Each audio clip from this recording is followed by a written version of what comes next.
আমি মাঝে মাঝে মাকে রাগ হয়ে কথা বলি, কিন্তু আমার রাগের উদ্দেশ্য হলো মাকে ভালো রাখার জন্য কথা বলা। এতে মায়ের কোনো অভিশাপ লাগবে কিনা?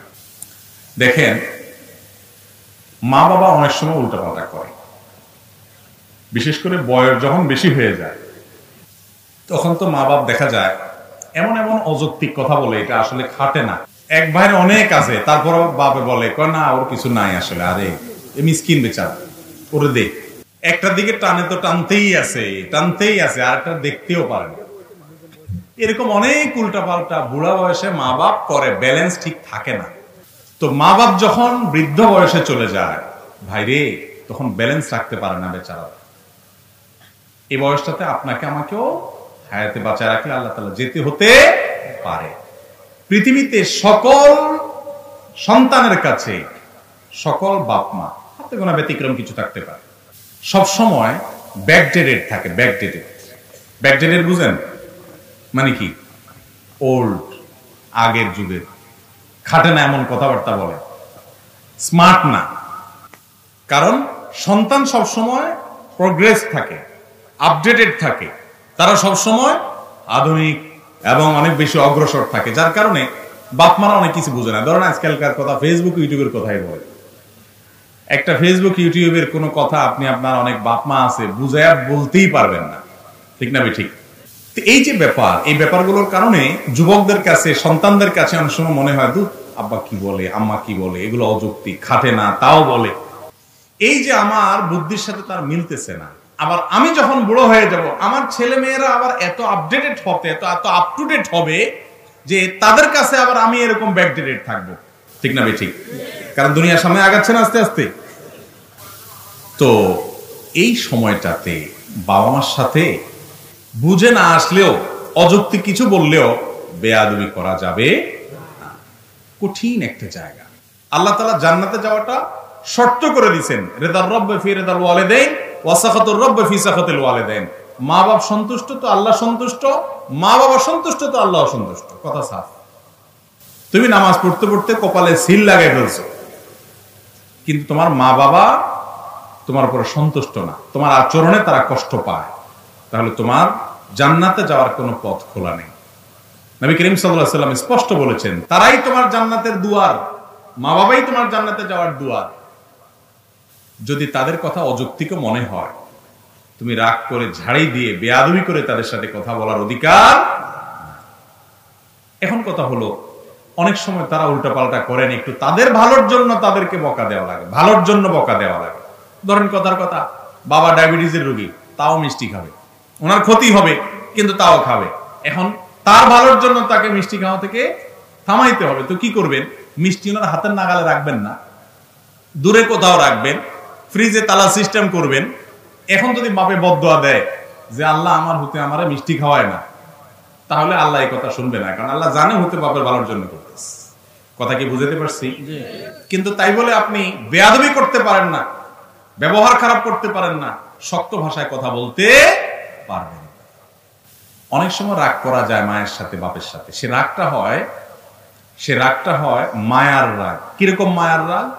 ধরেন আপনি আপনার বাবা মাকে বললেন, দেখো তোমার ভালোর জন্য আমি বলছি, তুমি নিজের শেষ করে দিবা। আপনি অস্থির হয়ে বললেন, কিন্তু আপনার বলা থেকে বাপ মা বুঝবে যে আমার ভালোর জন্য বলতেছে, কষ্ট পাবে না, বরং তাদের ভালো লাগবে ছেলে আমাকে মায়া করে। কথা কি বুঝাতে পারছি? তো এই টাইপের রাগ করতে পারেন। কিন্তু যদি আপনি বেয়াদবি করেন, চোখ রাঙান, শক্ত ভাষায় কথা বলেন এবং ধমক দিয়ে কথা বলে দমান, যেটাকে বেয়াদবি বলে, সেটা তাদের ভালোর জন্য আপনি করতে পারবেন। অনেক যুবকরা জিজ্ঞেস করে, বাপে নামাজ পড়ে না, মায়ের নামাজ পড়ে না, কি করবো? দমক দিতে পারবো না? দমক দিতে পারবেন না। নরম সুরে যতটুকু পারেন বলবেন, তাতে উনি মানলে মানবে, না মানলে নাই। আপনি বেয়াদবি করার ইখতিয়ার রাখেন। কোরআনে আল্লাহ কেন বলেছেন, ইম্মা ইয়াবলুগান্না ইনদাকাল কিবারা আহাদুহুমা আও কিলাহুমা, তোমার মা বাবার উভয় অথবা যে কোনো একজন বৃদ্ধ হয়ে গেলে, বার্ধক্যে গেলে, ফালা তাকুল লাহুমা উফ ওয়ালা তানহারহুমা, মা বাপকে ধমক দিয়ে কথা বলো না, উফ বলিও না, যখন তারা বুড়া হয়ে যায়, বার্ধক্যে চলে যায়, বৃদ্ধ হয়ে যায়। কেন আল্লাহ এটা বলছেন? তার মানে কি জোয়ান থাকতে মা বাবার সাথে বেয়াদবি করা যাবে? কি বলেন? আল্লাহ বলছেন যখন বার্ধক্যে পৌঁছায় তখন উপ বলিও না, ধমক দিও না। তাহলে এর মানে উল্টাটা কি বোঝা যায়? বার্ধক্য যতদিন পৌঁছাবে না ততদিন পর্যন্ত কি করতে পারো? ধমক দিয়ে কথা বলতে পারো। আসলে কি তাই? কেন? তার কারণ হলো আল্লাহ রাব্বুল আলামিন বার্ধক্যের কথাটা এই জন্য বলেছেন, আল্লাহ জানেন জোয়ান বয়সে ছেলে মেয়েরা বাপ মার সাথে বেয়াদবি সাধারণত করে না। কারণ যদি করে, কানটা মলে ঘরের থেকে বাইর করে দেওয়ার ক্ষমতা বেটা আছে, বাপের জোয়ান বয়স আছে এখন, ঠিক না ভাই? ঠিক। যখন বেচারা রিটায়ারমেন্টে চলে যায়, উপার্জন বন্ধ হয়ে যায়, কোনো পথ থাকে না, ছেলেদের উপরে ডিপেন্ডেন্ট থাকে, ওই টাইমটাতে ছেলেরা বেয়াদবি করার ভয়টা থাকে, যেহেতু তাদের খায়। এই জন্য আল্লাহ সাবধান করছে, ওই টাইমে তুমি কেয়ার করবা, ওই টাইমে তোমাকে কেয়ার করতে হবে। জোয়ান বয়সে তুমি কেয়ার এমনি করতে বাধ্য, কারণ বেশি তেড়ামি করলে, বেয়াদবি করলে ঘাটটা ধরে বাইর করে দেওয়ার ক্ষমতা ওনার আছে। প্রোটেকশন কোরআন থেকে আর বলে না দিল আছে। এই জন্য বার্ধক্যের কথা আল্লাহ বলেছে। এই জন্য বাবা মার সাথে কখনো রুক্ষ আচরণ করা যাবে না, যত যাই হোক।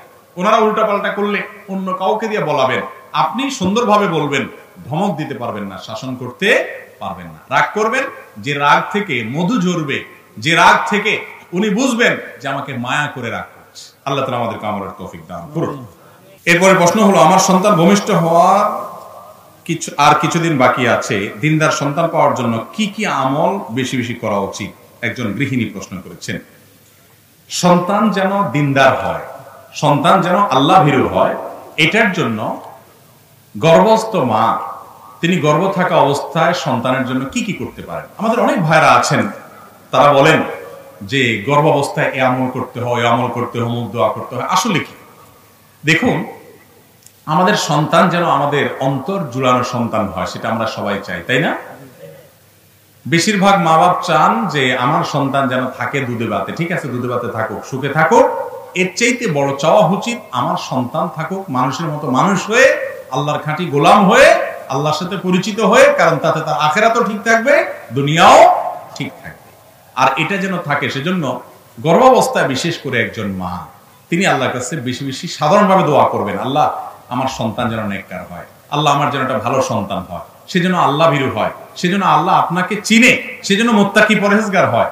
বিশেষ করে কিছু দোয়া কোরআন হাদিসে শেখানো আছে, সেগুলো বলতে পারেন। জাকারিয়া আলাইহিস সালামের দোয়াটা পড়তে পারেন, ইব্রাহিম আলাইহিস সালামের দোয়াটা পড়তে পারেন। আল্লাহ কোরআনে সূরা ফুরকানের ৭৪ নম্বর আয়াতে যে দোয়া শিখেছেন সেটা পড়তে পারেন। রব্বানা হাব লানা মিন আজওয়াজিনা ওয়া যুররিয়াতিনা কুররাতা আয়ুন। আল্লাহ এমন পরিবার সন্তান দেন যারা আমার চোখ শীতল করবে। ওয়াজআলনা লিল মুত্তাকিনা ইমামা, এবং আমাদের গোটা পরিবারকে মুত্তাকিদের ইমাম হওয়ার তৌফিক দান করেন। এই দোয়া পড়তে পারেন।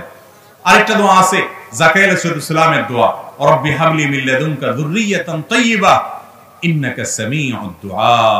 আল্লাহ আমাকে আপনার তরফ থেকে নেক সন্তান দেন, ভালো সন্তান, সুসন্তান দেন, আপনি দোয়া শ্রবণ করেন। আরো দোয়া আছে, রব্বি হাবলি মিনাস সালিহিন, হে আল্লাহ আমাকে আপনি নেক সন্তান দেন। আরো এরকম দোয়া আছে। এই দোয়াগুলো বিশেষ করে পড়বেন। গর্ভবতী মায়ের জন্য বিশেষ আমল না, এটা সবসময় এটা করবেন, গর্ভাবস্থা আরো বেশি করে করবেন। আর এর পাশাপাশি দোয়া কবুলের সময়গুলো, যেমন ভোর রাত, ৫ ওয়াক্ত নামাজের পর, নামাজের শেষ বৈঠক, এরকম কিছু টাইম আছে দোয়া কবুলের সময়। বৃষ্টির সময় দোয়া কবুল হয়, তারপর মুরগির ডাকের সময় দোয়া কবুল হয়, আজানে কামতের মাঝখানে দোয়া কবুল হয়। দোয়া কবুলের যে জায়গা, শুক্রবারে দোয়া কবুল হয়। শুক্রবার একটা বিশেষ সময় আছে, অনেকে বলেছেন আসর মাগরিব এবং সূর্য ডুবার আগে। এই টাইমগুলোতে দোয়া কবুল হওয়ার সম্ভাবনা বেশি থাকে। এই টাইমগুলোতে গর্ভবতী মা বলেন, অন্য যে কেউ দোয়া করবেন এই টাইমে। বিশেষ করে প্রশ্ন যেহেতু উনি করেছেন, আমি বলবো যে বোন, আপনি এই টাইমে সন্তানের জন্য আল্লাহর কাছে চোখের পানি ফেলে দোয়া করবেন। মা বাবার দোয়া সন্তানের জন্য অনেক বেশি কবুল হয়, এর মাধ্যমে সন্তান নেককার হবে ইনশাআল্লাহ। সেই সাথে গর্ভাবস্থায় নেক আমল করলে সন্তানের উপরে তার ভালো প্রভাব পড়ে, ইতিবাচক প্রভাব পড়ে।